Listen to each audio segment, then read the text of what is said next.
The opinions expressed on the following program are strictly those of the guests and do not necessarily reflect the views of WCZT, Regional Media, Coastal Broadcasting, personnel, or advertisers.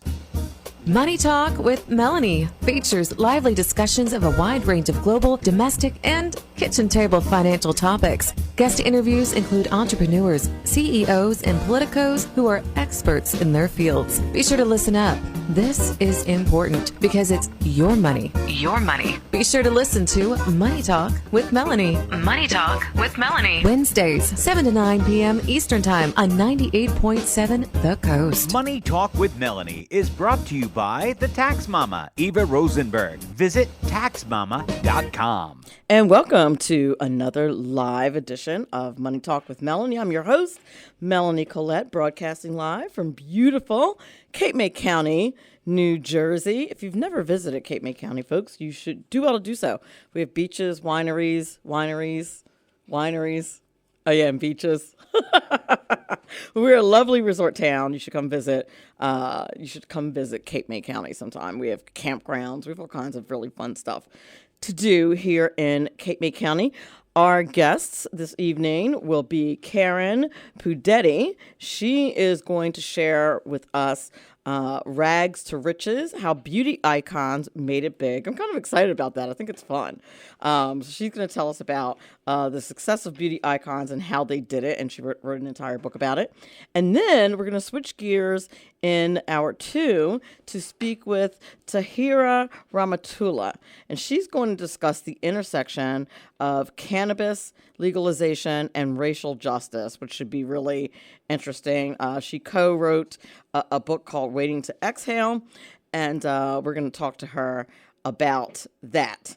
But before we do that, I'd like to talk a bit about the effects of closing a credit card. Right now, people are using their credit way more than they should be. But if you're doing really well and if you're paying off debt or you have credit cards just kind of hanging out there, some people think maybe I should go ahead and close it without really knowing what effect closing your credit card might have on your credit report. Now, as you already know, the situation with credit card debt in America is not looking too great, like I said earlier. In fact, it has been estimated that Americans now owe over $399 billion in credit card debt. And this number is only expected to continue to rise. With interest rates also on the rise, it's normal to feel worried or panicked about your own financial situation. The good news is that there are proactive steps that you can take to manage your credit card debt and regain control of your financial future. However, it is important to first understand that canceling a credit card may not always be the best or the most straightforward solution. While it may seem like the obvious choice to cancel a card that has an annual fee or that you're struggling to keep control your spending on, it's important to consider the impact that it will have on your credit score. Both negative and positive information can linger on your credit reports for a considerable amount of time. For example, negative information, such as a missed payment, can stay on your credit report, for up to 7 years, while positive information, such as a good payment history, can stay on your credit report for up to 10 years. Keeping older accounts open can actually be beneficial to your credit score, especially if you are new to credit. This is because the age of your credit accounts is an important factor in determining your credit score. If you are dealing with multiple credit cards and are considering closing some of them, it is important to be strategic about which cards you choose to close and when. Closing multiple cards at once can hurt your credit utilization ratio and take a significant toll on your credit score. Instead, it's best to use and pay off your cards quickly and responsibly unless there are uncontrollable or expensive factors at play. There are also other proactive steps that you can take to manage your credit card debt and improve your financial situation. For example, you can try to negotiate a lower interest rate with your credit card company. Many credit card companies are willing to work with you to lower your interest rate, especially if you have a good payment history. You can also consider consolidating your credit card debt into a single payment, which can help you manage your debt more effectively and even save you money in the long run. Another important step that you can take to manage your credit card debt is to create a budget and stick to it. I know, bummer, right? This means setting limits on your spending and prioritizing paying off your credit card debt. You can also consider seeking help of a financial advisor or credit counselor who can provide you with personalized guidance on how to effectively manage your credit card debt and improve your financial situation. Ultimately, taking control of your credit card debt requires patience, discipline, and willingness to make positive changes in your financial habits. By taking proactive steps to manage your credit, you can secure a brighter future for yourself and your family. So don't panic, but do take action. The power to improve your financial situation is entirely in your hands. Now, if you enjoyed that bit of information, you can get more at Melanie Presents, which is a separate Facebook page that I have that is very specific on just giving straight financial advice just like this. It also has articles that can help you as well. That's at Melanie Presents. If you are have not liked the Money Talk with Melanie Facebook page, then you certainly want to do that as well. Make sure that you do that so that you're able to catch up and follow and see what kind of offers and things that I have. Many times I have guests on the show that will offer my listeners discounts and things like that. So you definitely want to check out at Money Talk Mel or Melanie Collette Presents on Facebook. And stay tuned for the second hour monologue, because the second hour monologue is going to answer the question, is financial literacy the secret cause of your relationship problems? I cannot wait to talk to you about that. That's before we talk to Tahira about the relationship between cannabis and racial justice. And there's a lot there. Racial justice. There is quite a bit there. I already have my own thoughts and feelings on how that is supposed to go, but I will let Tahira Rehmatullah talk to us about that thoroughly. But before we do that, in the first hour, we'll be speaking with Karen Pudetti, and she's going to share the story Rag to Riches, how beauty icons made it big. And she talks about several beauty icons and the kinds of things that they did in order to be super successful. So we can't wait to talk to Karen Pudetti about that. You're listening to Money Talk with Melanie. We'll be back in a few minutes. Money Talk with Melanie on 98.7 The Coast. Unemployed or underemployed? Have no fear, the Tax Mama is here. Fuel your best career move with Tax Mama. Tax Mama can help you become an IRS enrolled agent with our next live 6-month course beginning in May 2023. Or you can start now with on-demand courses. It's your career on your schedule. Job opportunities are plentiful. Tax Mama offers unlimited access to her tax mentoring portal with all the testing materials you need to overcome any test anxiety. Get your 3-year tax education in 6 months and become an IRS enrolled agent through the Tax Mama. Visit irsexams.school. That's irsexams.school now to get your best career started today. Money Talk with Melanie features lively discussions of a wide range of global, domestic, and kitchen table financial topics. Money Talk with Melanie on 98.7 The Coast. Welcome back to Money Talk with Melanie. Our guest this hour is Karen Pudetti. She is a beauty industry entrepreneur who's going to talk to us about her new book, Rags to Riches, How Beauty Icons Made It Big. She has an inspiring story of determination and success. Despite a promising career in corporate America after graduating with an accounting degree, Karen felt unfulfilled and decided to pursue her passion for the beauty industry. With certification in electrolysis, waxing, and aesthetics, Karen initially worked out of her home, earning a staggering $100,000 a year while building her customer base. Her success quickly led to the purchase of a struggling spa in 2005, and from there, Lux Salon, Spa, and Laser Center were born. Today, the business occupies over 900 square feet of prime real estate, and Karen's expertise and dedication have made her a nationally recognized consultant and author. Her book, Rags to Riches, How Beauty Icons Made It Big, features interviews from some of the biggest names in the industry and provide a proven formula for success in the salon and spa industry. But Karen's entrepreneurial spirit does not stop there. She's launching a clothing line to inspire women to dream big and a podcast series with her daughter to help kids with ADHD connect and support each other.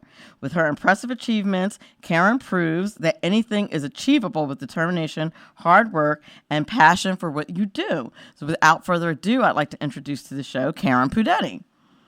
Hi, how are you? I'm awesome. How are you? I'm doing great, thanks. Good. It's so nice to meet you. It's such an interesting topic. Yeah, well, yes. And in our industry, there are over 1 million people almost who are either in the industry in one way or another, from technicians to people who teach to people who've done consulting. So it definitely is a huge industry. And unfortunately, it's an industry that always struggles financially to really give people their financial freedom. That's interesting that a lot of times people struggle because it is an entrepreneurial position, right? But I feel like most people, once they find somebody that they love as far as their beauty regimen is concerned, they stick with them. Yes, their loyalty is one of the things in our industry that's amazing and great, because even I and my employees have clients that they've had for years, and then they bring their children in. So that is one thing that our industry really does, is really based on relationships. So that is one thing different than most other businesses. That is true. My stylist, a couple of times ago, when I went to visit her, asked if I would still come to her if she moved like an hour away. I said, "Ma'am, if you move to Florida, I get on a plane and come get my hair done. What are we talking about? I've been with her for 10 years. You're not getting away that easy. It's not going to happen." It is so true. It is. It's very true. So tell me about what prompted you to write a book about this. What made you think that people would be interested in this kind of topic? Well, I did consulting for salons and spas around the United States, and I truly love that before the pandemic. The one thing that I always wished I could do was help more people at once. So it was always like, to take this company, turn around is great, but then, there's another company right down the street that needs help too. So when the pandemic started, I always wanted to write a book. And I thought, you know what, this would be a perfect time to write a book. And I really was thinking about it. And I thought, okay, people aren't going to listen to me. They want to know some big stories. They want to know big names. I wanted to do a couple things. I wanted people to have a book where they could take a startup or to a company that was making, say, $500,000 and take it to the next level of $1 million. So I wanted to really reach everybody. And I thought, okay, I want to find icons, big, huge icons, but in all aspects of the book, or all aspects of the beauty industry. For instance, like hair, nails, eyebrows, people who started salon schools, people who were part of the business. I have a person who's 23 years old, and she got her first NAHA award when she was 23, which is unbelievable. Wow. To get any award at 23, yeah, right? Exactly. Any kind of award like that is fantastic. Yes, so I kind of handpicked the people, and one of the things, I learned quick was they're very busy, but they were willing and wanting to do it. So I had to wait, sometimes months. And so I picked out things that were really big in our industry, obviously marketing and branding and what is truly your niche client, how to read P&Ls, what are P&Ls. And so the book is 12 different chapters about 12 individuals and how they made it big, their struggles, their ups, their downs, things that were breakthroughs for them. And then each chapter has an assessment. And the assessment's really just to figure out where you are and then what are a couple of things you need to do in each area to take the next step moving forward. And then after that, it gives you a lot of information if it's P&Ls, what to look for, what to, like what should your back bar budget be? What should your retail budget be? How do you know you're in the right margins? So then it's a learning thing. So it's a really neat thing. It's a fun read, and yet you're learning a ton. And then what I actually did is I took this course and I broke it down, or I took this book and made it into a course. So now I have an online course that really dives a lot deeper into each category. So you can really dive deep and really sink your teeth in. And it's everything I use with my consulting clients and everything I use today in my business with my salon and spa. So like marketing calendars, loyalty programs, everything I have kind of used or have my clients use is in the course. So it's really a step-by-step of how to take a business if you're just starting out, or again, if you want to take it to the next level, because it gives a ton of information to do so. And, the interesting thing is, there's a whole, like any other kind of talent or skill that you have, right? There's the entire business side to it. Like you could be an amazing makeup artist.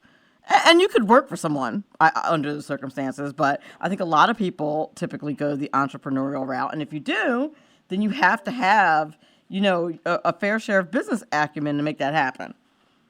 You are 110% right.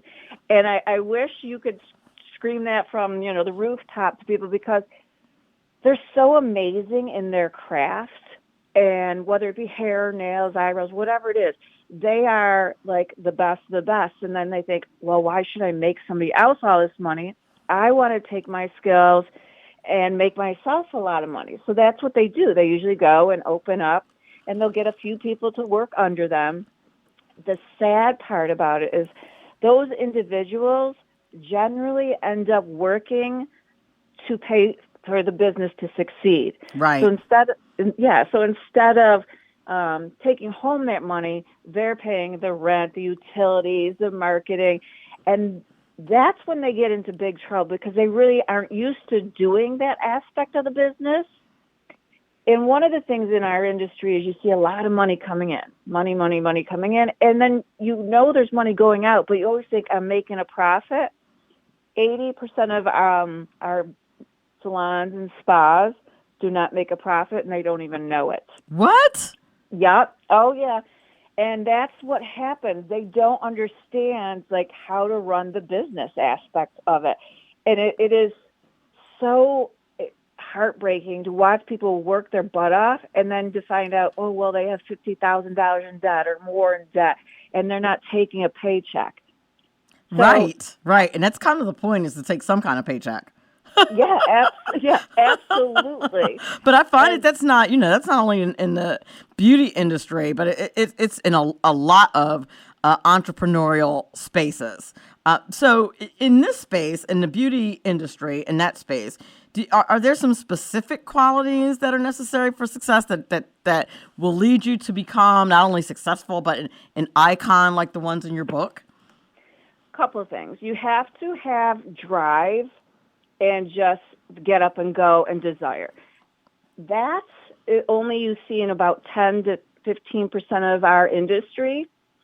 Those people will do great if they understand how to run a business and the financials. And a lot of people, they don't understand it, they don't know it, and I have to explain to them, you don't have to do everything. hire a bookkeeper, hire somebody to do some of this stuff for you, because you will save so much time, so much money in the long run. You do what you're great at, and then hire people to do the other stuff for you. Very true. And, and I think those two things really will make a difference in how someone is going to exceed in the industry. No, I think you're absolutely right about that, and it's important to delegate, no matter what business you're in, quite honestly. So, is there an overarching theme? You picked 12 people to write about in your book. Is there an overarching theme as to how they got from rags to riches, or are the stories so individual that you can't really pick out any general things? They all have exceptional drive, but with purpose. They did that, and most of them, if not all of them, really thought out systematically a strategy. So they just didn't go in thinking, okay, I want to have my own place. They went thinking, okay, I want to own my own business. I want my paycheck to be X amount of dollars.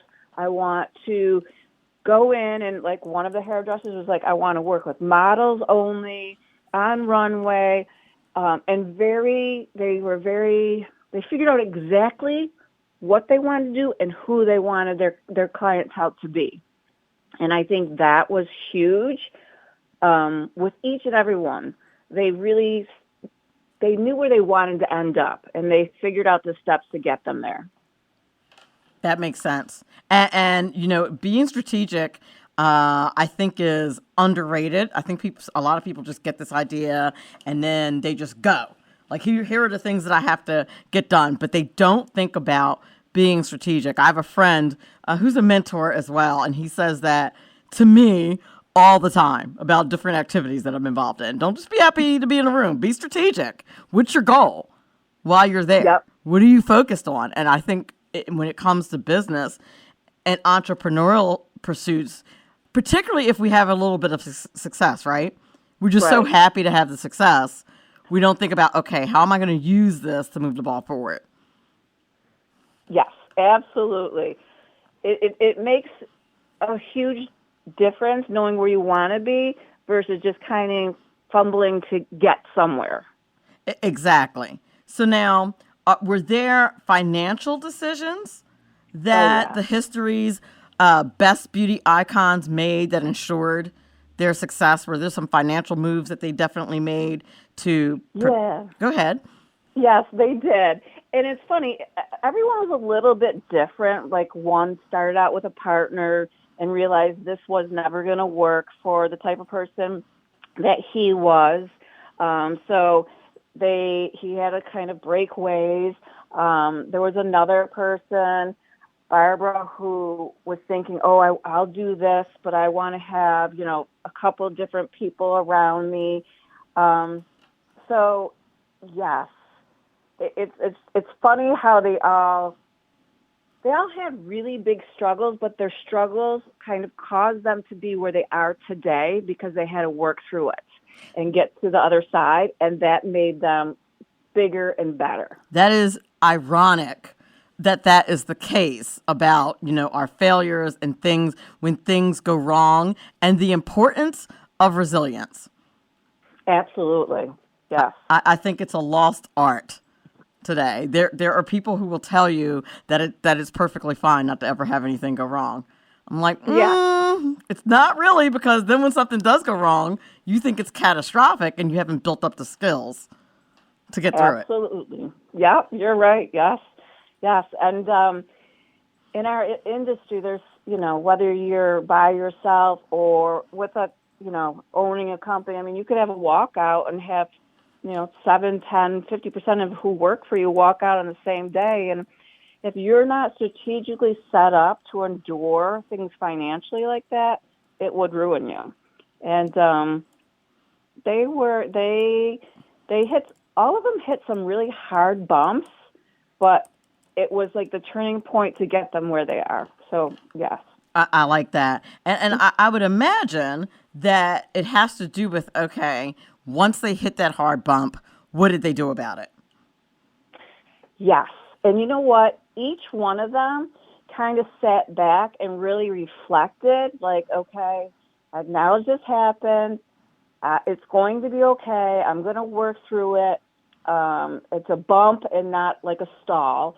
And that's what each of them really, really did. And it made them stronger as individuals. And each time when that happened to them, they even narrowed in and clearly redefined much more what their vision for what they wanted to do or be was.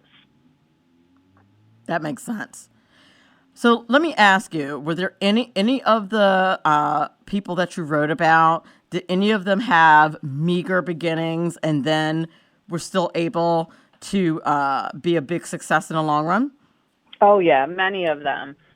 For instance, Anka Flores, she is a groomer, and she is a groomer to the Jonas Brothers. And prior to that pandemic, every 10 days they would be on tour, and they'd fly her out to cut their hair. Wait a minute, wait, back up. I need to stop for a second. So there are people called groomers, and that's just what they do is go out and groom folks?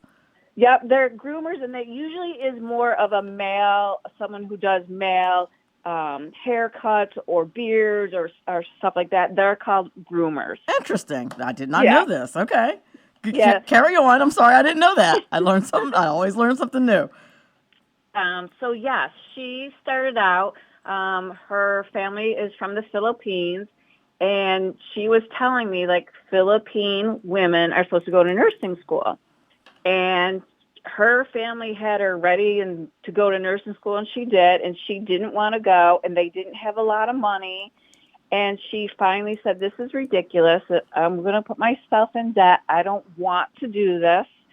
And in part, I think with that culture, they become financially stable, and then they can help take care of other people in their family. So she had to really go up against her entire family, and it was her grandmother that kind of cheered her on from the sidelines. And she now kids her family that she makes way more money now than she would ever being a nurse. So there was her, Damone Roberts. He is the eyebrow person to all the stars like Oprah, Beyonce, Rihanna. I mean, his list goes on and on. Wait. So there's a person out here whose job is, and I don't mean just because God knows right now my eyebrows look a mess. I was thinking that today. I'm like, I gotta get this done tomorrow.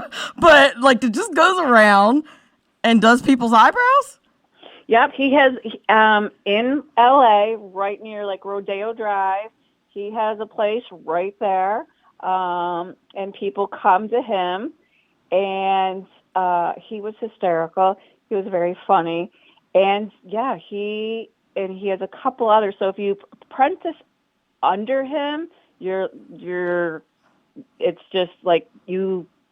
It's an amazing thing to be able to do that. But yes, he started off, and he remembers when he was a kid, and his family would share like a can of beans and something else to eat because they just didn't have that much money for food. So there was many of them that had to kind of financially struggle. Their family struggled, and they were destined and had the desire not to be in that situation. And they really all followed their dreams. That's amazing. And he decided to specialize in eyebrows. Like, I'm just wondering how you get from point A to point B. Like, I imagine he started off as an esthetician and then... Yep. Damone actually started off as a MAC person in the MAC makeup industry, representative from MAC. Oh, I love MAC. Yeah, and in the 1990s, that was the huge thing. Yes. Huge. Yes. And so he got an opportunity to do that, and that's where he learned and fell in love with eyebrows. And they actually ended up naming some tools after him, and then OPI named a nail polish after him. Wow. Oh, yeah. So, I mean, yeah, he is the eyebrow guru to all the stars. That's amazing. I don't know why I didn't think that would be a thing, but Yes. But that's incredible. Like, what do you do for a living? I guess he probably says I'm a groomer to the stars, or however he decides to put it. He doesn't really even need a name. He just says I'm Damone Roberts, and I think everyone he Knows who thinks. he is. Yes, exactly. I mean, he's very good friends with Oprah. He does hers. Funny story. He went to Madonna's house, and this was hysterical. He was funny. He one minute had us like laughing hysterically, and the next minute we were just almost in tears. But he went to Madonna's house, and he said it took him like 45 minutes to finally enter. She was getting a manicure by somebody, and there had to be at least like 12 security around the room. And so when Madonna was done with her manicure, she looked at him. She goes, "You, over here."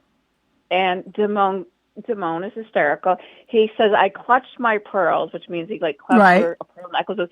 He goes, "I clutched my pearls," and says, "Oh, no, no, no, no." He goes, "You don't speak to me like that."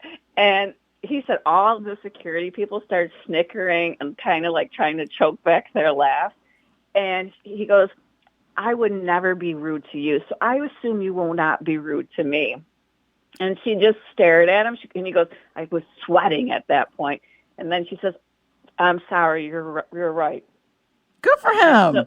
And she went over, and now they're very good friends because of that. Oh, that is excellent. I love it. Yeah. We're up against the break. You're listening to Money Talk with Melanie. We're talking to Karen Pudetti. She is sharing with us rags to riches stories of beauty icons and giving us a bit of advice if you are looking to get into the beauty industry, how you can do so, and how you can be financially successful, which we're going to dig into that on the other side of the break. We'll be right back.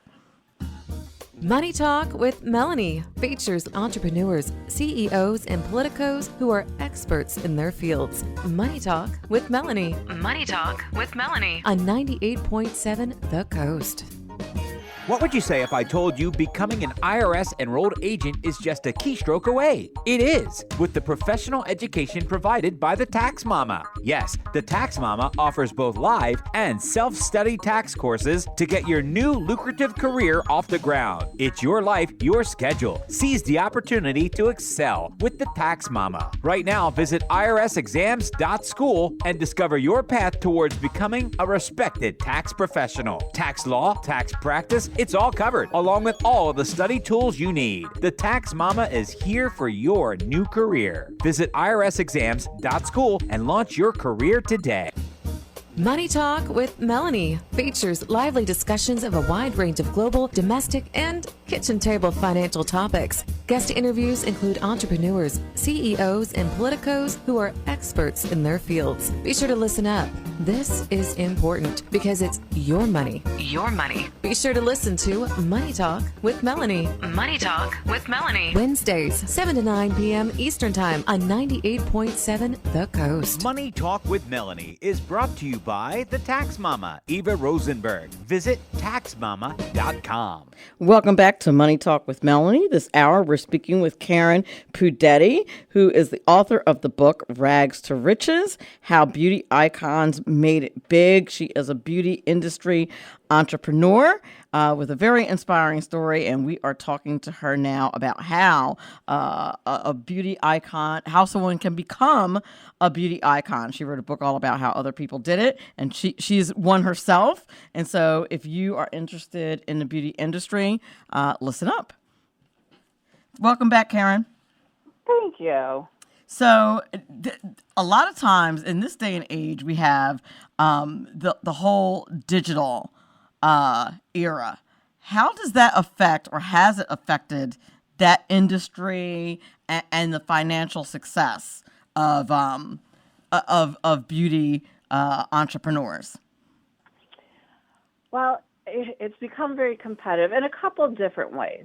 You know, back in the day, everyone would write out pencil and paper to make appointments. Now everything's automated, and systems are pretty automated now for marketing purposes. So your system can really help with it. The other thing that's changed immensely is social media. It used to be, you know, people would basically word of mouth. But now people are always posting their work. So if you're in our industry with hair, nails, eyebrows, eyelashes, anything, they want to see pictures. They want to see before and afters. Videos is becoming huge. So back in the day, you would be great and you'd stand behind a chair in your aesthetics room and do your thing.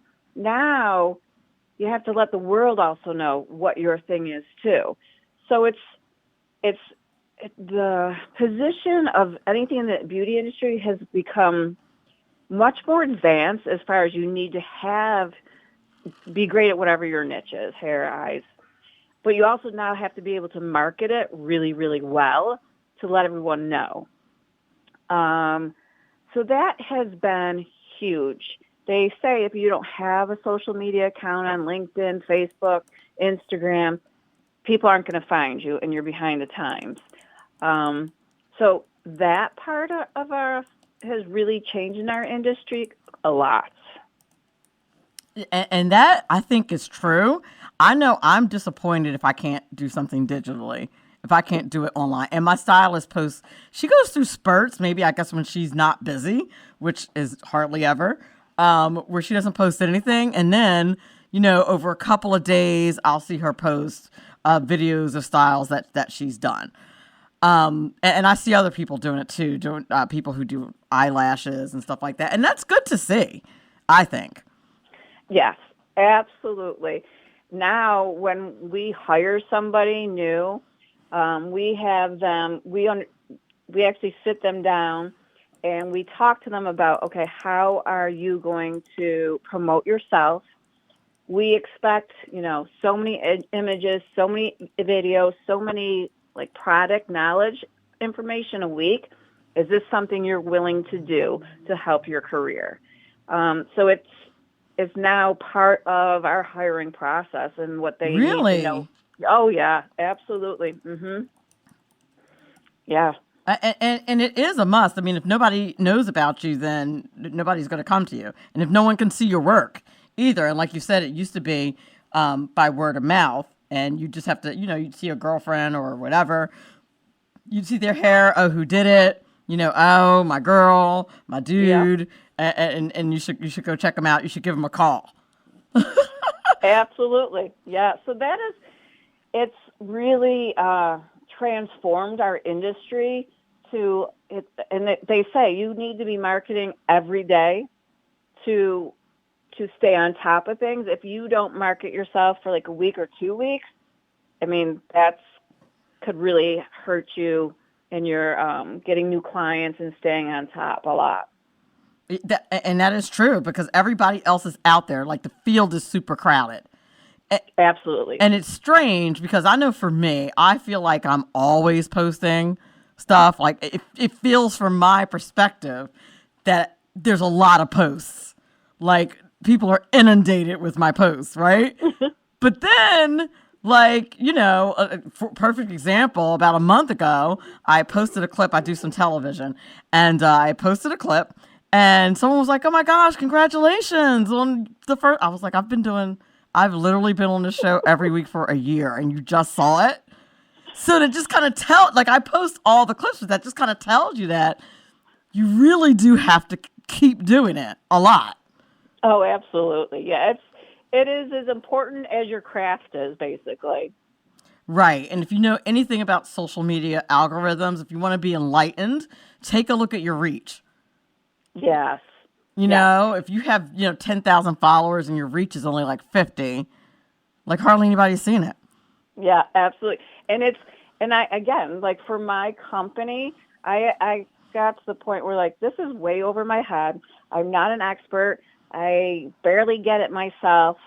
So we hired somebody that was our thing to do on Instagram solely, and she's now our person who does all our Instagram for everybody.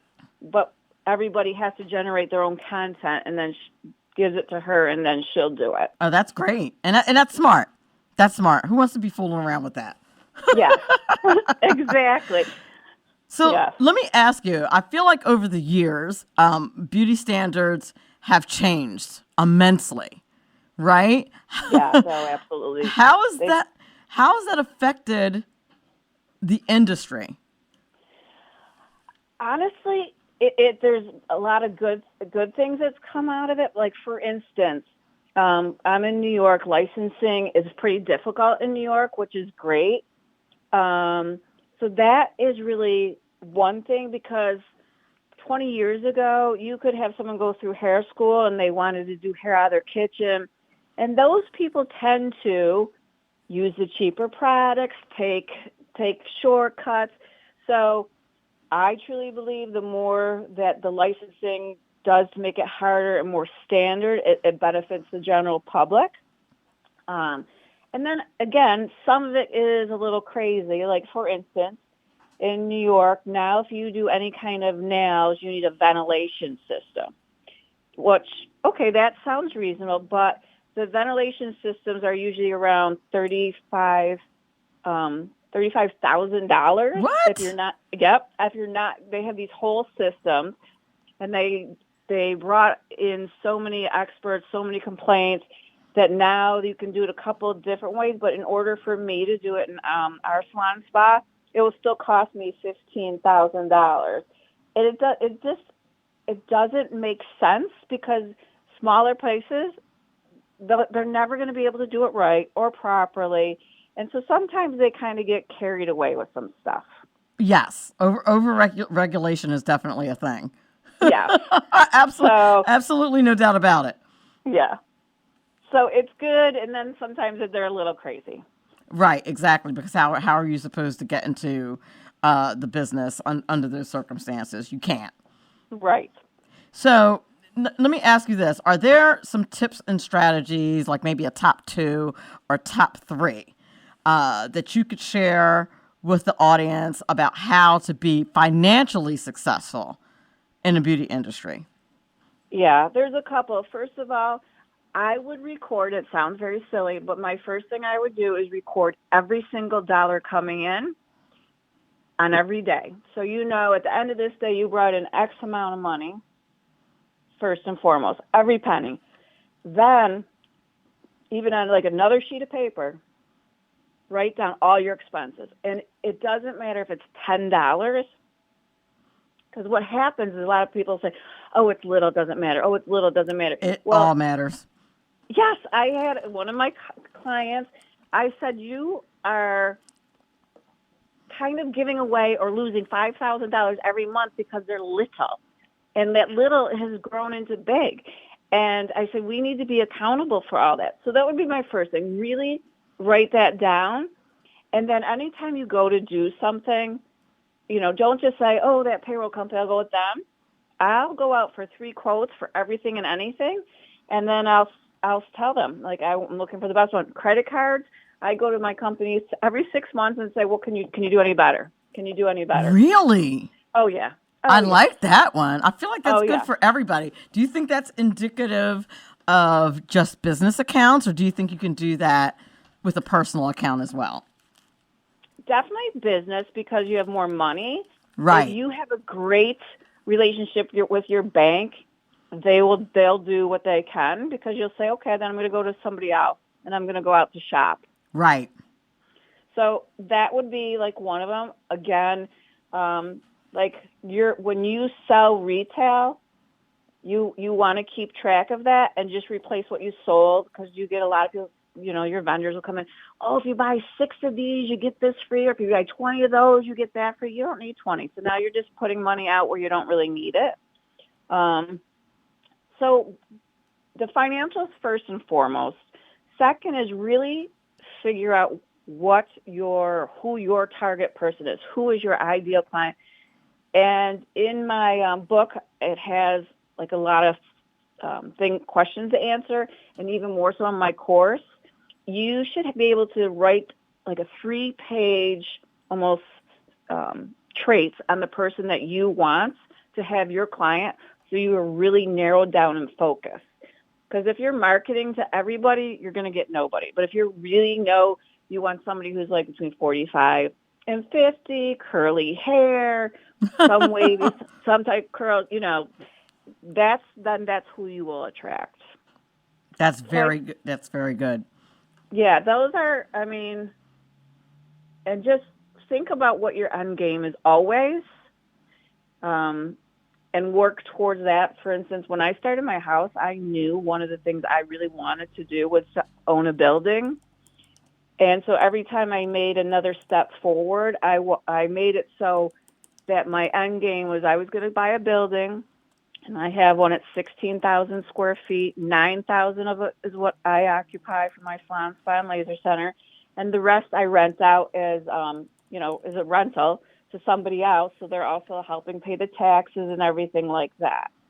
So just really think about what your end game is and how to get there, as opposed to day by day, just kind of work in the system. Yep, that's good. That makes sense. I think it gets back to what you said earlier about making sure that you have a strategy. Oh yeah, absolutely. It's huge. When I went and talked to clients and said, so what's your end goal? They kind of look at me like, what does that even mean? And like, well, where do you want to be in 5 years, 10 years, 15 years? Where do you want to be when you retire? They're like, I just want to make money. Okay. How much money? Well, Right. so we went down that whole line of questionings. That is good. So now, is there anyone in the book that you directly related to? Like, it felt like it was your story and you actually made changes to your goals or success based on that person's story? Or is there a compilation of people that you look to on a personal level that helped you in your own business?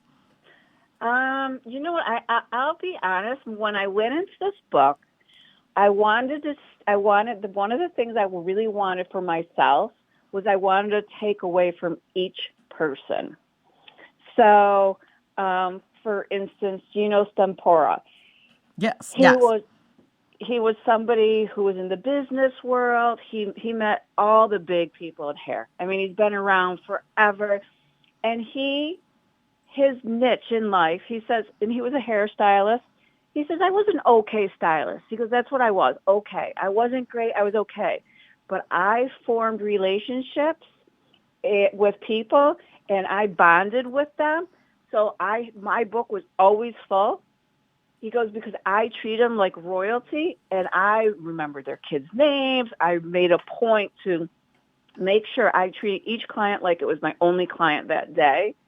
So everybody had something that I really thought about. And then I actually went back to my staff and said, like Gino, he said he was an average hairstylist, but what he did well is he built his relationships like they were royalty. So everyone had something to kind of say, oh yeah, it sounds simple, but that's huge.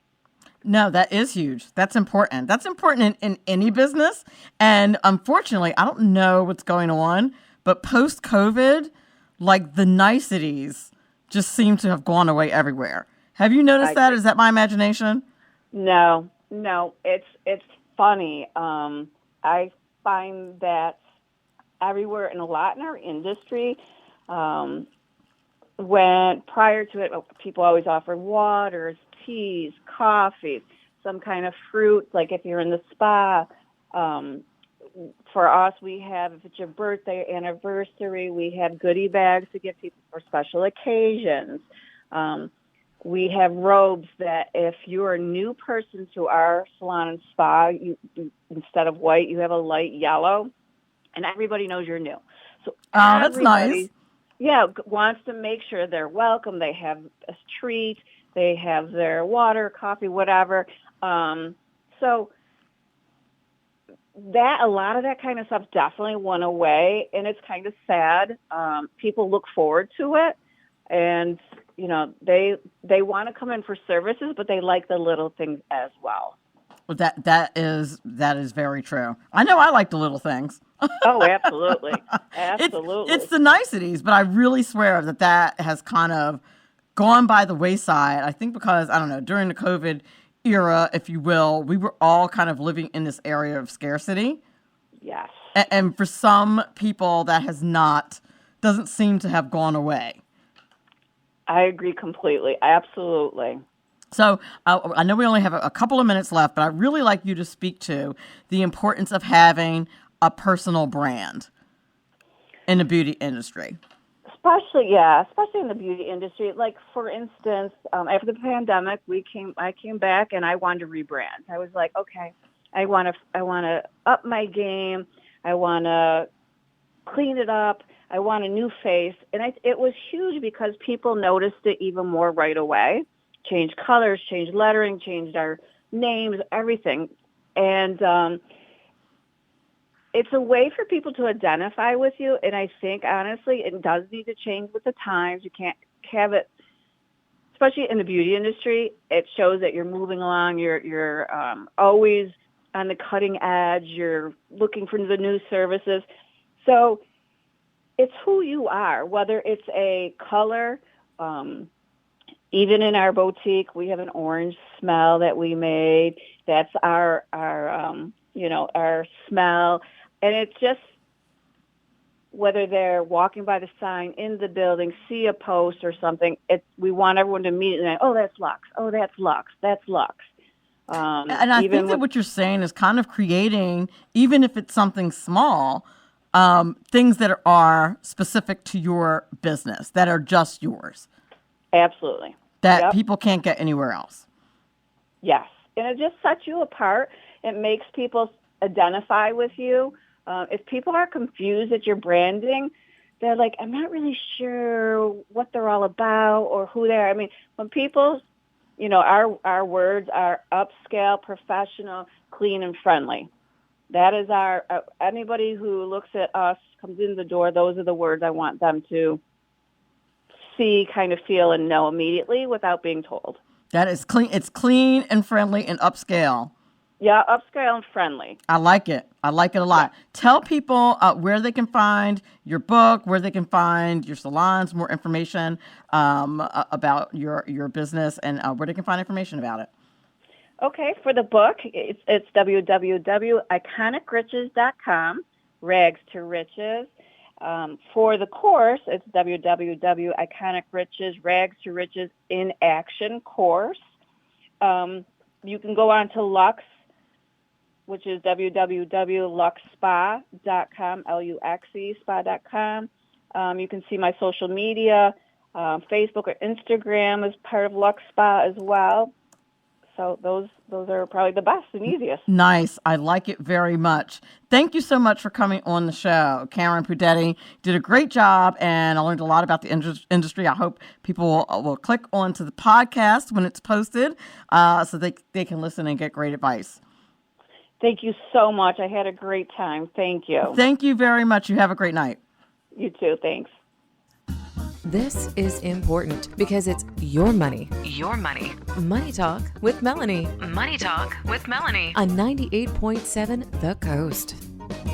What good is being retired if you're bored or broke? It's time to establish a new lucrative career where you can work from home and help your family, friends, and community fix IRS tax problems, audits, and balances due. Fuel your best career move with Tax Mama. Tax Mama can help you become an IRS enrolled agent with our next live 6-month course beginning in May 2023. Or you can start now with on-demand courses. Get a 3-year tax education in 6 months and become an IRS enrolled agent through the Tax Mama. Visit irsexams.school. That's irsexams.school now and get your new career started today. Money Talk with Melanie features lively discussions of a wide range of global, domestic, and kitchen table financial topics. Guest interviews include entrepreneurs, CEOs, and politicos who are experts in their fields. Be sure to listen up.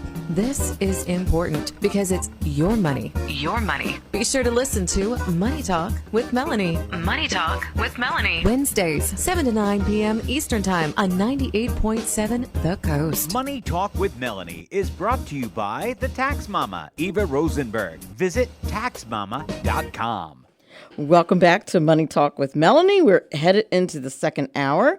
If you missed the first hour, shame, shame, shame on you. You missed beauty entrepreneur Karen Pudetti talk to us about her upcoming book called Rags to Riches, How Beauty Icons Made It Big. And in that discussion, we talked about the 12 beauty icons in her book and how they made it from rags to mega success and being successful not only in their craft, but as entrepreneurs, and how in the specific strategies to the beauty industry and how that can happen. So if you missed that first hour, you definitely want to log on to 98.7 The Coast when the podcast drops in another day or two, or follow me on Money Talk with Melanie on Facebook, or at Money Talk Mel on Twitter. And there you can pick up the link in the next day or two as well. And for our second hour, I buried the lead kind of. Also in the first hour, during the monologue, during the open, I talked about the effect that closing credit cards has on your credit report. Is it good? Is it bad? Is it somewhere in between? What things do you need to consider? The opening 5-10 minutes, that's what I talked about. So you definitely want to subscribe to the podcast and click on that in order to listen to that. Some pretty good information there, and more good information can also be found on my Facebook page at Money Talk with Melanie, but also Melanie Collette Presents is more specific in talking about the down and dirty when it comes to the nuts and bolts of financial literacy. I taught financial literacy for 12 years, and I figured I should probably start doing it again. But this time for adults who actually would like to hear that. Anywho, a lot of people get divorced because of money. It's over like 50%. And many of the reasons that people get divorced is over money, and couples argue over money. So that brought to mind a question. Is financial literacy the secret cause of your relationship problems? Now, if you're sitting in your car looking lovingly at your spouse saying, see, I knew it was you, this is what she's getting ready to say, maybe. So let's talk about it. Is financial literacy the cause for your relationship problems? It's a subject that's overlooked a lot of times in couples and determining the health of the relationship. So let's define what we mean by financial literacy. Financial literacy is the ability to understand and manage one's finances effectively. And it's a skill like anything else. We all need it. And that not all of us possess it, though. In fact, studies have shown that most people lack basic financial skills needed to manage their money and sound financial decisions. But why is financial literacy so important for a healthy relationship? Well, simply put, money is a significant factor in most partnerships. Whether or not couples talk about it, money issues can affect their lives in countless ways. From buying a home, to starting a family, to planning for retirement. Money can be a source of stress, anxiety, and even deception in a relationship, making it essential that couples develop strong financial literacy skills. One of the most significant ways that financial illiteracy can impact relationships is causing chronic stress. As we all know, stress can take a significant toll on our mental and physical health, and can damage even the strongest of relationships. This stress often results from unexpected expenses, overspending, and other money mistakes that become amplified when financial literacy is lacking. Additionally, when couples don't communicate effectively about money, tensions rise. Fears and anxieties can fester, leading to misunderstandings and arguments. Conversations about finances can become tense and unproductive, making it challenging to resolve differences and come to a meaningful agreement. Furthermore, when financial infidelity occurs, where one partner makes critical financial decisions without the other's knowledge, it can lead to distrust and a breakdown of communications that may take years to repair. So what can couples do to avoid these issues? The answer is simple: communication and education. Partners can make a point of sitting down together regularly to discuss finances and financial goals. Additionally, Couples should make a point of understanding the basics of financial management, such as budgeting, saving, and investing. It's also essential to keep money discussions positive and productive. Rather than placing blame or accusing one another, couples can make an effort to understand the other's perspective and work together to find solutions. Both partners are on the same page about their financial goals, they will be able to reduce stress and stress-related concerns about money. Finally, it may be a good idea to seek outside assistance from financial advisors or other experts. The professionals can help couples create a financial plan, manage their money, and eliminate unnecessary debt. So in conclusion, financial literacy is a crucial factor in any healthy relationship. By having open and honest conversations about money, couples can avoid many common issues related to finances. It all starts with a commitment to education, communication, and a willingness to work together towards shared financial goals. Make it your priority to bridge this gap if you're having this issue in your relationship. If you'd like to hear more, I encourage you to listen to shows like Money Talk with Melanie. Log on to my Facebook page, Melanie Collette Presents, where there's more information about financial literacy and things of the like.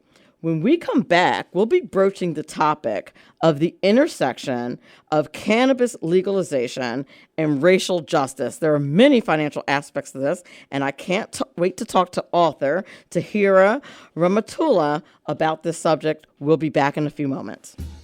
Money Talk with Melanie features lively discussions of a wide range of global, domestic, and kitchen table financial topics. Money Talk with Melanie on 98.7 The Coast. Unemployed or underemployed? Have no fear, the Tax Mama is here. Fuel your best career move with Tax Mama. Tax Mama can help you become an IRS enrolled agent with our next live 6-month course beginning in May 2023. Or you can start now with on-demand courses. It's your career on your schedule. Job opportunities are plentiful. Tax Mama offers unlimited access to her tax mentoring portal with all the testing materials you need to overcome any test anxiety. Get your 3-year tax education in 6 months and become an IRS enrolled agent through the Tax Mama. Visit irsexams.school. That's irsexams.school now to get your best career started today. Money Talk with Melanie on 98.7 The Coast.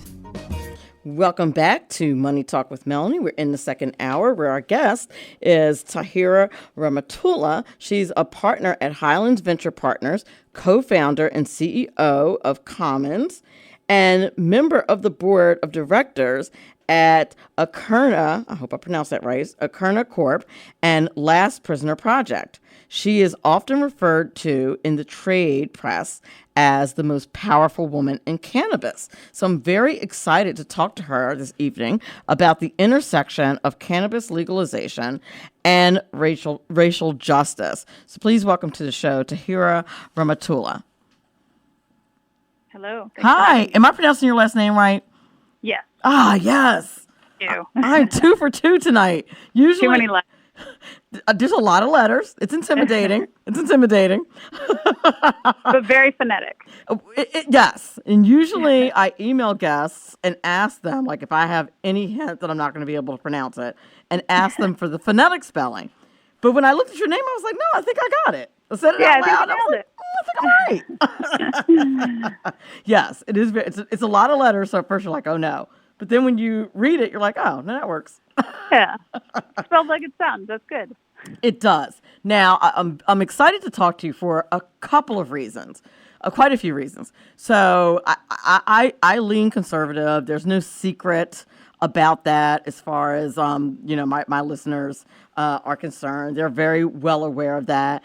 The legalization of, I'm not like nobody should ever have any drug ever. I'm not in that camp. But I do see some positive sides and some down and some negative sides to the legalization. Here in New Jersey, which is where I'm from, they just started a program to they're putting people who have been convicted of drug crimes kind of like at the head of the line as far as owning cannabis-based businesses. And I'm involved in the insurance game, and I do business with people who are in the cannabis business. So, like I said, I'm not against it. I really toggle back and forth as to how far we should go. So I was hoping that we could have a great, nice, open, friendly conversation about it. So I'd love to hear. Where can I start? And to be transparent too, I'm also in the middle. I think that there are a lot of positives about cannabis legalization, and those outweigh the negatives. And there's also been a lot of harm that has been done to U.S. communities for decades in the name of drug reform, when really I think it's more racially fueled. And so there are just a lot of different areas that I think cannabis touches on, and it doesn't really stop there. There are other now illegal drugs that could potentially have great therapeutic value. And it's more on like, how do we take them out of this illegal underground world that has developed and create safety around it, create more research around it, and also stop targeting specific communities who've been harmed so much by it. I do. I know exactly what you're saying. And when you say create safety around it, and I'm concerned, I'll tell you this, full disclosure. So in my other life, I used to be a high school teacher. Mm-hmm. And one of the things that I saw go up, I did that for 12 years, is students just being high, like all day. And I'm like, you can't teach a kid when they're high. Sure. You just can't. Now, personally, I've never even smoked a joint. And a lot of times when you're a teacher, they want to know, can you tell that a kid is high? I'm like, I don't know. He smells like weed. I don't know. Like, what? You know what I mean? So this is the kind of like one of the situations that people have been put in because of the legalization. Sure. Yeah. And I think that, I don't know if that's necessarily, I would say that there's more cannabis consumption in high school because there's been legalization. I mean, I grew up in a time when there wasn't legalization, and it was everywhere. You didn't know where it came from or really who grew it or what was on it. I think the reality is, and this is obviously open for debate, but kids are consuming it already. I agree with that. And of course, but what they're consuming is illegal, and so there's no safety around it. And I think that there's this element, too, of, like, the more you make something hard to get, scarcity, make it as something that's very taboo, the more people are going to do that in the shadows, and the more that they might even want to. We kind of point to some other instances that have happened around the world where, for example, in Portugal, there was a large movement to decriminalize a range of substances, and it's still ongoing, but what they saw was actually a decrease in consumption. And now these are, far more ranging than cannabis too. But I think, if we're comfortable now at this stage with alcohol being legal, you'd rather have somebody buying it from a store where all the testing and the labeling and all of that has gone through than somebody making like bathtub gin. Right. If you put it in that context, right, where this is cannabis prohibition, liken it to alcohol prohibition back in the day, and then the evolution of that. And don't get me wrong, I think there are a lot of problems with alcohol. Like, I don't disagree. And it's wine o'clock at my house as soon as I get home. So I hear you. Yeah. So those elements. I think there is longer term safety from legalization and benefit for communities than there is harm. But I think there's also decades of harm that we have to unwind and work against. And, you're talking about what is happening in New Jersey with people who've previously been incarcerated or have records with cannabis or moving to the front of the line. Similar, I'm based in New York City. That is what's happening in New York State as well. Where New York goes, New Jersey typically follows. So I'm not, not really surprised by that. Yeah.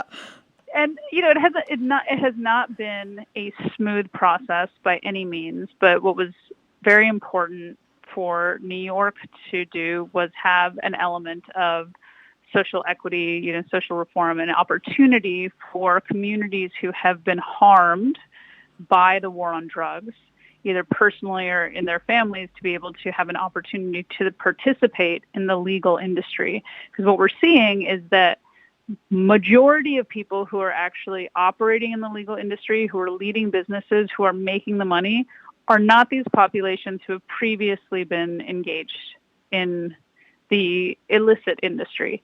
Now, there's also the debate that, well, those people had operated when it was not legal, and they shouldn't participate. They shouldn't have the rights. They were doing something that was illegal at a time when it was illegal. But my opinion is that I think we got some of the laws wrong.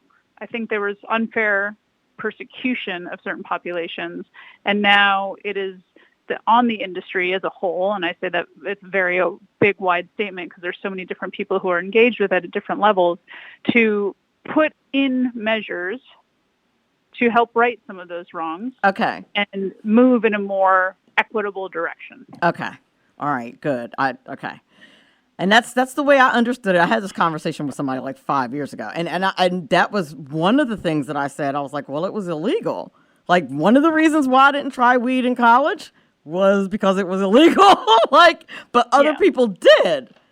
And so I guess that's where, it seems like there's an equal opportunity there. I chose not to. Other people chose to do it.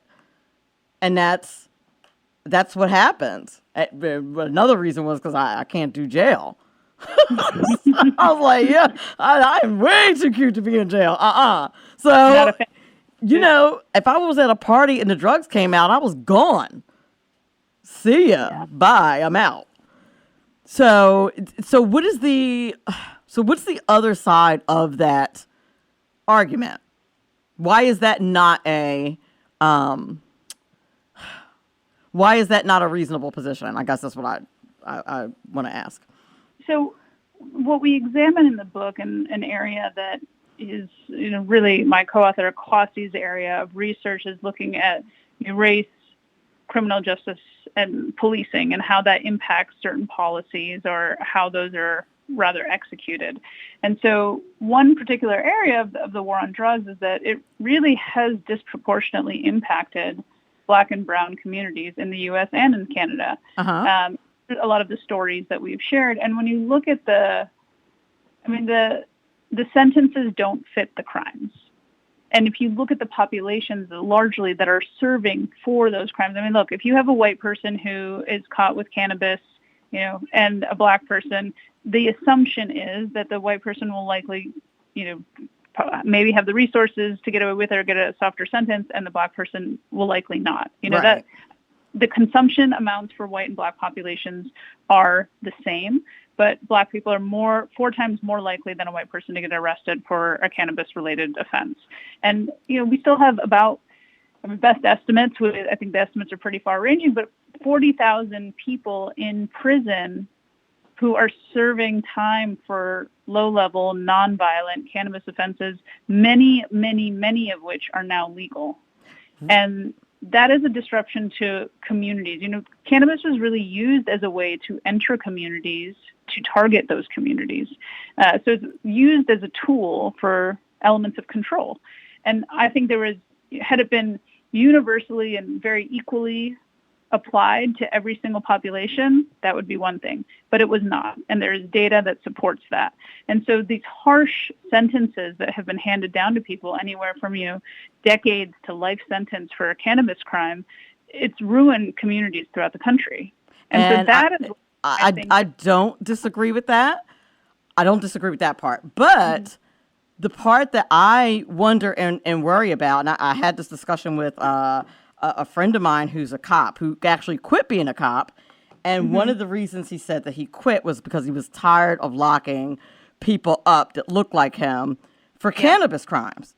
And so what I said to him was, okay, but, and he talked about the data that you just said. And I said, okay, I feel like I've known about that data all my Black life, right? I've known that, Black men getting locked up the whole 9.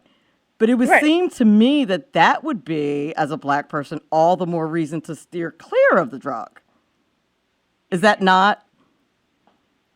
I You know what I yes mean? and Like no. armed with A lot of armed people with can't- like, if your belief is that, that the man is against you, they're out to get you, all that kind of stuff, wouldn't that be like motivation to stay away from any activities that might draw their attention? Or am I? Well, apply that to everything that's happening in the world right now. I mean, I think for many people it's unavoidable. Like, what is the black man doing who is driving, obeying the speed limit, and getting pulled over? They're not doing anything. Right. We know that a lot of the time they're not doing anything, but they can be accused of having cannabis in the car or something else. So yes, you may have stayed away from it. A lot of people actually don't have a choice. It's in their communities. It's everywhere that they are. Even if they're not touching it, they are accused of being part of it. So I hear you on that point where, you knew it was wrong. You knew it was challenging for your community, for you personally, so you stayed away from it. I would argue that a lot of people are not, unfortunately, in that position where they can be completely removed from it. I mean, this is how a lot of people also were able to make a living, to provide for their families. And I'm not saying that that's anything to like applaud that you had to resort to that, but we haven't made it an easy system for people to get assistance, to get education, to qualify for public assistance in certain ways. And I definitely agree with that. I mean, the government, yeah. in my opinion, especially when it comes to social services, I have close relatives who are in public service. I'm in public service myself, and I do agree with you that the government has ways. While the government tends to be generous, in my opinion, a lot of these programs and services are not well managed, and they encourage behavior and lifestyles that do the opposite of what it's supposed to do, to get you off your feet. You're like, some people just need, I have a friend who fell upon hard times, and all she really needed was like one mortgage payment, and she would have been fine. Right. But the government doesn't work that way. Like, okay, if you lose your job, give up your house, and like all this stuff, then we can give you assistance. And it's like, that's not what I need. I literally just need one mortgage. You know what I mean? And unfortunately, I don't know the answer to this, and there are much smarter people working in this arena, but it does, to your point, they do encourage behavior that doesn't actually get people out of the positions that they're in. Right. And I also don't think that they're necessarily to your point on like mismanaged programs, that there are enough resources around them. I mean, people who work for public agencies, they are not paid well. They are worked to the bone. They're often like, not enough resources. Like, look at our public teachers. And how are we expecting people to work themselves out of that cycle if we can't provide the tools and the resources and the services to get them there? So it does resort to, unfortunately, activity that lends itself to cannabis, working in cannabis or other types of drug dealing. And I don't think that we can look. I think that there are plenty of people who, like, yes, you very knowingly, you wanted to do this, you decided to do it, and you did it. But there are so many people, and I've talked to so many people, and that was a part of also writing this book and some of the other work that I do, that I know people who have been engaged in this in one way or the other, and it's not necessarily how they wanted to live their life either, but people have to put food on the table. People have families. What are you supposed to do? And I don't know what I would do if I was in that situation. I'm lucky. I've always had parents providing for me and then was able to provide for myself, but not everybody's like that. And I think that there has to be a lens on, like, we haven't always structured things the way that they needed to be or followed through on them. And there has been a racial lens against certain populations for decades and decades, and that has impacted them as well. And so, and I'm not saying that didn't happen at all. I guess what I'm looking for is there a middle ground? Because oftentimes when you hear that position, it's defending somebody like, oh, they've been arrested 20 times for this. Like, where is the where is the line, or is it always because of racial inequity? Like, where is okay, so at what point, I guess here's the question. Like, at what point does or maybe it doesn't, do you say, okay, now you're responsible for, the 19th arrest for cannabis? Like, you know what I mean? Yeah. Like, at what point, where does the responsibility come on the person? Where's the, I would love a legislative middle ground for this. Yeah, and I think that there are a lot of efforts being made to say, like, look, if you had a one-time offense or something, I mean, some of these things have been moved from being felonies to misdemeanors. Some of them are just fines. So if those adjustments have been made, that's a no-brainer to me, where people who are serving time or have served the time and have those records, like, those should be expunged. If there has been movement to decide that those are no longer at the level they were when somebody was convicted, I think that is the right move, to allow them to move past that. I'm not saying that people who are trafficking drugs or illegal substances or other products should be let off the hook by any means. And I think that there are a lot of people also engaged in violence and through harm. Those aren't the people we're talking about. And what is surprising is the more people who are serving the nonviolent, first offense, second offense, or we're also working with draconian laws that have these, 3 strikes rules, where there are people serving life sentences for what are considered minor cannabis offenses today. Right. And it seems like we've gone in the other direction. I think 3 strikes I don't know if it's enough or not. I've never been involved in crime that way. I don't know. I don't know. I've never been arrested even, so I don't know. But how many arrests before we're like, okay, that's enough?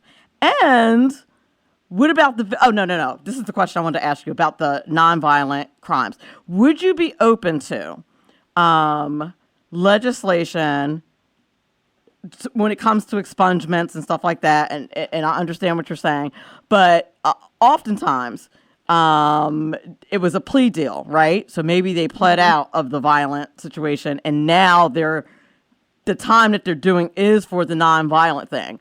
Like, if they did legislation along with the expungement, like, if it was a plea, then you're not eligible. You know what I mean? Sure. And I think that there's a lot of nuance, and this is what makes this so challenging for a one fell swoop effort, because as we have seen too, cannabis can often be what has allowed police officers to initially grab that person, charge them. And then there are other things that are added on. So I'll give you an example. That one of the Last Prisoner Project constituents, Michael Thompson, who was arrested in Michigan in 1994, he was released in 2021. The reason that he was arrested was because he sold about, call it 3 pounds of cannabis to a friend who turned out to be a police informant. Whoops. The transaction happened in his car. But then he was given a sentence of 40 to 60 years. That seems like a lot. It seems like a lot. Because police officers searched his home.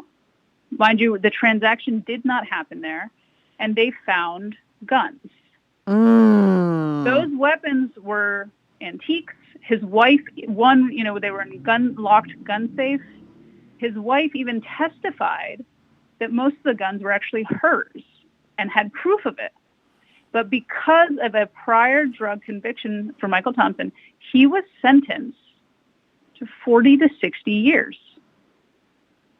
So you can't tell me in that situation that not only that is fair, but that cannabis kind of wasn't used as a tool to get to something else and layer on. So that, the nuance of what often these charges are, it's not just like a one and done. And like what you're saying, like what if there was an element where there was a plea deal, they're serving time for the other part of it. That's why it's so hard to say, okay, here's the bright line. If you're on this side, you're okay. If you're on this side, you're not. So a person who's involved in the drug game, in criminal activity on that level, are they unaware that if you have guns, that's going to up the charge and significantly add to the time you might do? I mean, they might know, they may not know, but if they're not yours specifically, and if you're, say you're conducting, like look at the Michael Thompson case, and I'm not going to speak for him or for anybody else who's in this situation, but you conducted a transaction that is not in your home. You don't have guns. It's not part of the situation. Right. It wasn't part of why you got busted to begin with. And I hear what you're saying. I hear what you're saying about the unfairness, and maybe I'm just a nervous ninny. Like, listen, I would be out with friends and, or a professional, and somebody breaks out a joint. I'm out. Get out my car. I don't want to be seen with you. I'm not fitting to get pulled over with you with illegal drugs in the car. And by the way, just message me on Facebook. That's the only time you're going to see me. We ain't hanging no more. That's how I roll, because I'm not trying to get locked up. So this is what I'm trying to say is, like, I feel like if you're involved in that kind of game situation, if that's what if that's part of your lifestyle, there's no awareness of the things that up the charges, that up the time that you might do. And then maybe, okay, I'm going to make sure that I'm just going to sell drugs and not have any guns. I mean, maybe, but like one of the things here is that some of them were antiques. They were owned by his wife. There's so many things that can go into this. And also every state is different. Yes, true. Maybe he knew, maybe he didn't. I don't know. Again, I don't want to speak for him or anybody else who's been in that situation. But I agree. Like, there's sex crimes where people, get 6 months and a fine. Right. Like he didn't. I get what you're saying. People murder people and don't get 60 years. People murder people and get like 10 years. Yeah, absolutely. So I hear what you're saying. But 10 years compared to this guy served 25 years in prison. Yeah, that's crazy. I agree. That's not knowing everything about the case. That sounds like a lot. And I guess I don't know. Like I said, where there has to be a line, because oftentimes these are not victimless crimes, in my opinion. Like you said, that it's messed up different neighborhoods and stuff. Like if you're trying to feed your family, but you're feeding your family by feeding your community poison, is that also okay? I agree with you on that point. I don't think that bringing harm to others is the way to provide for yourself. But again, I'm going to go back to, I don't think a lot of people had all the choice that maybe you and I had or other people had. And I think I'm empathetic to that scenario where people didn't have the opportunities to go where they wanted to go. They are raised in that environment. It's all they know. I mean, this has been going on for a long time, but we also have to remember, and none of us can remember because it was before any of us were born, but drug prohibition to some degree is actually the anomaly, not the norm. Drugs have been illegal, and that cannabis has been illegal since, the 1930s, really. But it was available before then. Right. Cannabis tinctures were in apothecary stores. Hemp was everywhere, and now hemp is again now, but it's only after 2018 and the Farm Bill. And we forget, or we don't actually know that this is, when you think of like the course of history, this is a very small amount of time where prohibition has actually been a part of it. Yes, that's true. So there's been a cycle that people have been involved in. I'm not saying that that's what's contributing to, I think the war on drugs is what's contributed to the devastation in a lot of our communities today because of the harsh criminalization and the harsh reality for a lot of these groups. But it's not necessarily that everybody viewed this as such a negative thing. Some of this is part of cultures that have come together. I mean, listen, I was born in Philly, 1970. It's not like I said I've never smoked weed. I didn't say I've never seen weed. I didn't say I've never seen anybody smoke weed as a child. I'm not saying any of that. But that we've known the criminalization side of it, right? We've lived in a world for as long as we can remember where it's been illegal. Yes. Not everybody has lived in a world where it's been purely illegal, although at this time, most of those people have probably passed. But it's not that long ago that it wasn't illegal. Right. That's true. That is very true. So I guess so. Where is the? I know you said that it's hard to find the line. So with the legalization of cannabis, one of the things that you're in New York City or just New York State? New York City. Okay. So I do TV up there occasionally, and I do radio up there. And one of the things that I notice about, and this was way before it was like, I think they had decriminalized it a few years ago. But I'd be walking like to my car or whatever, 12, whatever at night. Or even when I got on my Uber at like 3 o'clock in the afternoon, like the whole city smells like weed. Yeah. At least in Manhattan it does. Yeah, many people comment on that because they're like, what can we do about the smell? And it is everywhere. I do think that there's an element of, as things settle down, as adjustments are made, it won't be dissimilar from smoking. I mean, it's a quality. Well, I think that people who don't smoke tend not to want to be around people who smoke because it gets in your clothes. Yeah, and so I think it. that there will be, you won't be allowed to smoke in certain places. I mean, it wasn't that long ago that you could smoke everywhere inside. I remember. I was a kid when you could do that. Right. I was in college, and it was lovely when you could walk out of a bar or restaurant and not smell like smoke. I think there will be elements to control that. Right now, it is so new, and the decriminalization element opened up this wave of the ability for people to consume it and have low levels on them and not get charged. And I think that regulation will catch up with it, where public places, in residences, or only being allowed to consume in residences or not being able to consume in public places. I think that is going to come down the path, because I've heard this from so many people who are like, well, it's fine. I don't care if people smoke pot or have edibles or have a beverage. I just don't want to smell it. Right, and I don't want to get a contact walking to my hotel room. Like I just, and it just seems like no matter how I don't care if it's $500 a night. You would go into a hotel and get in an elevator, and it's you just walked into a cloud of cannabis, which is like, if you smoke it, then you're probably like, oh, that smells good. But if you're on the way to, speak in front of 200 people, you don't want to smell like weed. Just saying. Yeah. Just like you don't want to smell like booze every time you walk out of a bar. They're all right, but other people don't smell like booze, just you. That's the problem. With weed, other people also will smell like it. Yeah, I think this is an evolving element, and the frustrations around having the cannabis smell everywhere has been something I've been hearing much more over the last couple of months, because people also, they're outside more, the weather's changing, and you're just noticing a lot more. So I do think that will change over time. I think that first step has been, okay, get to legalization. Let's try to roll out these markets. And then what tends to happen, as we've seen across the country and other countries where legalization has happened, is that there are continuous adjustments happening, because we're learning as we go. We're kind of learning on how this is going to play out. New York is probably one of those places where, in New York City in particular, where it is very potent. The smell is everywhere. Yes, it is. It is absolutely in other brutal. Cities, I have not experienced that.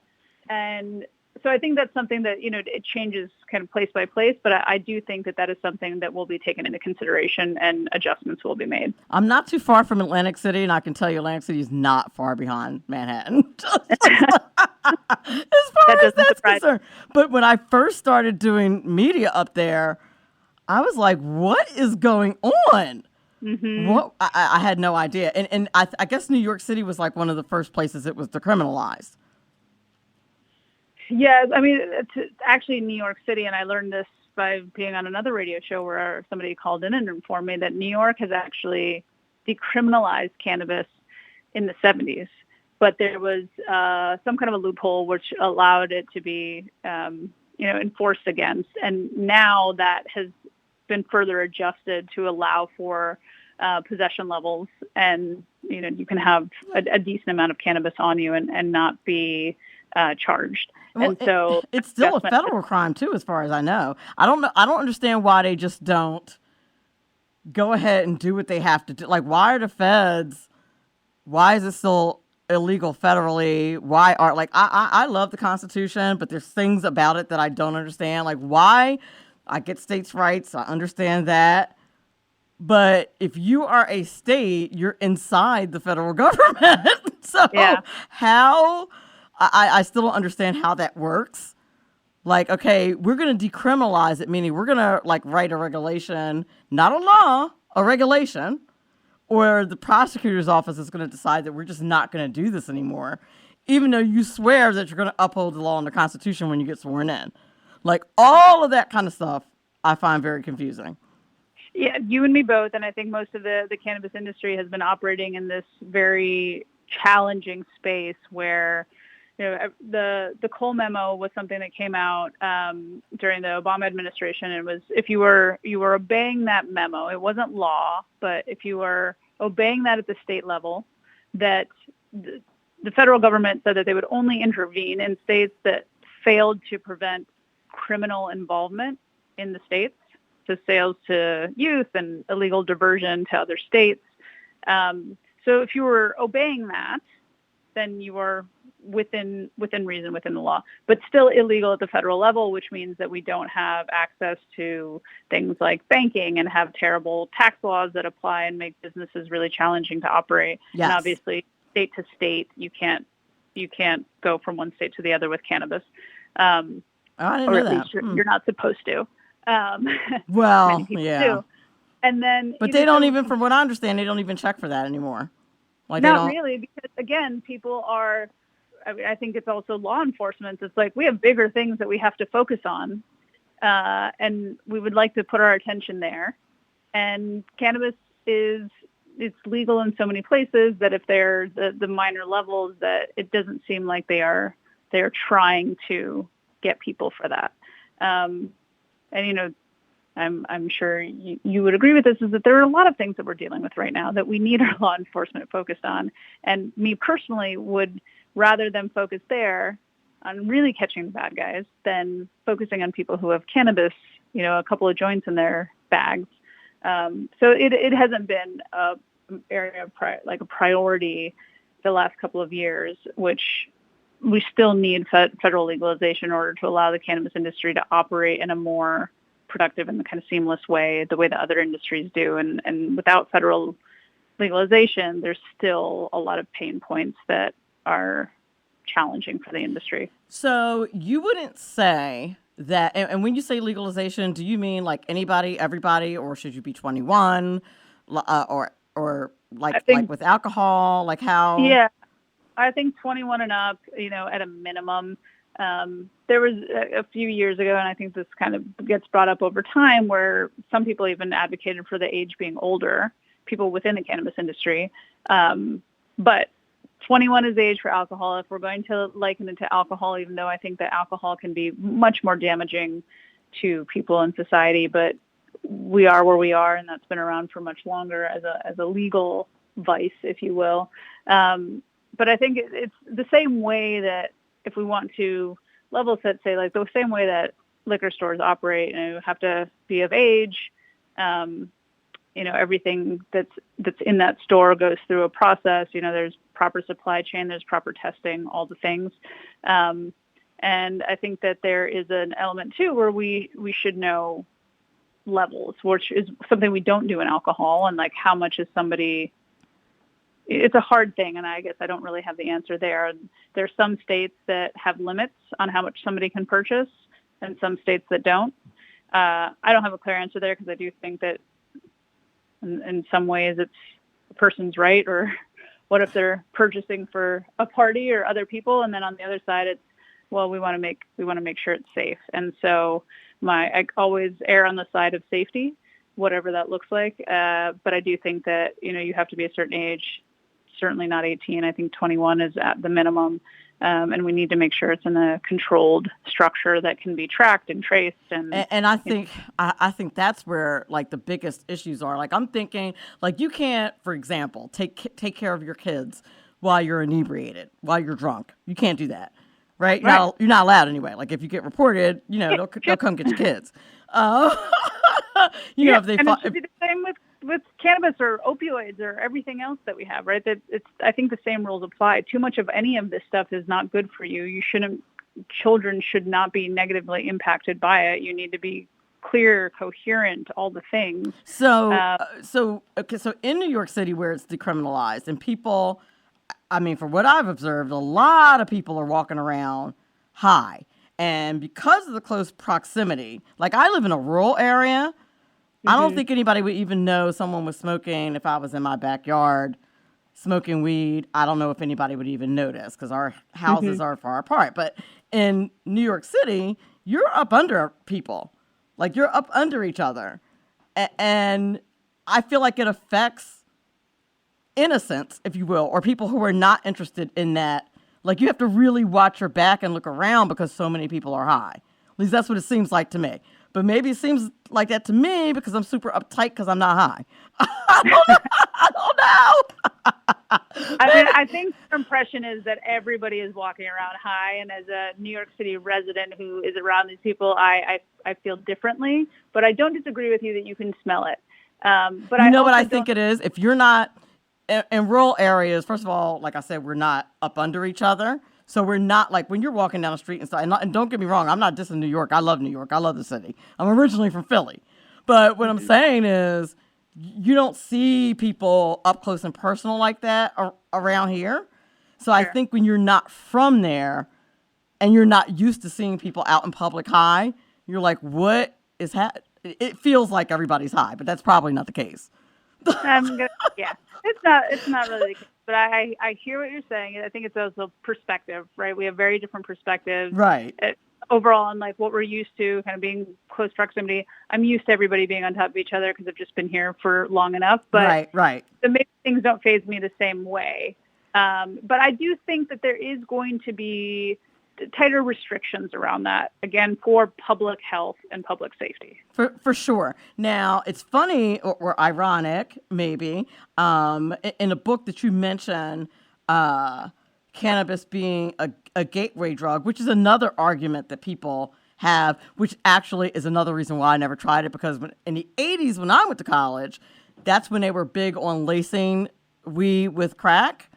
And I was like, yeah, I'm not going to end up being a crackhead. No weed for me. So I got to finish school. But I would imagine that they still do that, which I guess would be the argument for more regulations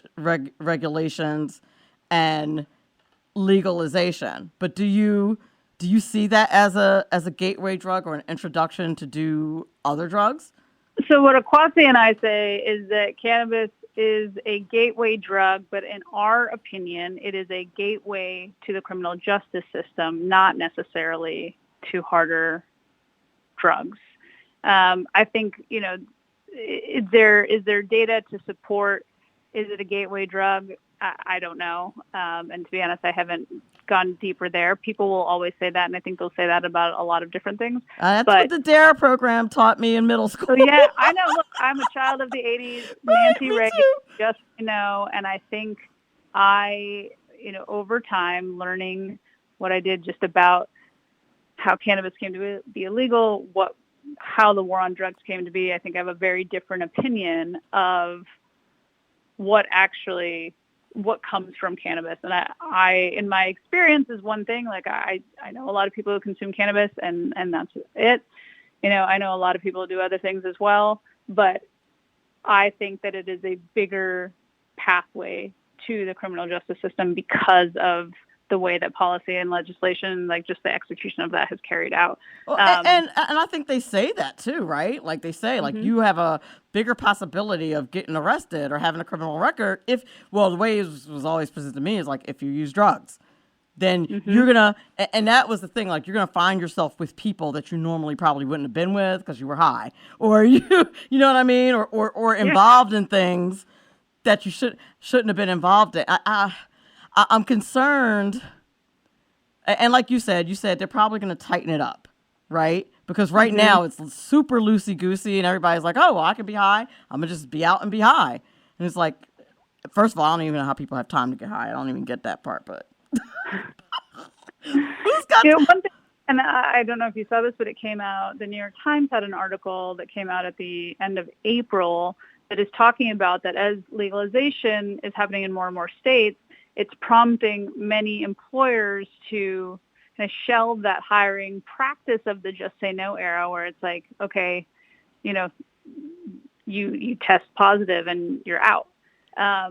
Because of the way that this is trending, and also understanding that, that it may not be something that is as harmful as we've all been taught over the years. And there are going to be adjustments made there on like what does qualify for the drug histories of people who are applying for things like security clearance. To date, it's been like, it's very black and white. It's absolutely nothing. But we have a lot of states that have medical marijuana where people have been prescribed cannabis by their physicians. Right. So then what? And so, again, this is where the devil's always in the details on trying to figure out how do you make this fair and also logical to move forward, because legalization, I mean, the cat's out of bag, right? It's here. There's no way that we're moving back from it. We're obviously not there at the federal level, but there are 40-ish states with medical cannabis legalization plus DC, and then there are about 21 adult use states. So it's like it's happening. So policy has to adjust with it to make it fair for people. Otherwise, you're not going to have anybody who can work at any of these jobs because they're failing drug tests. Well, or you could go, I really want this job, maybe no drugs for me. That's also an option. But if it's legal.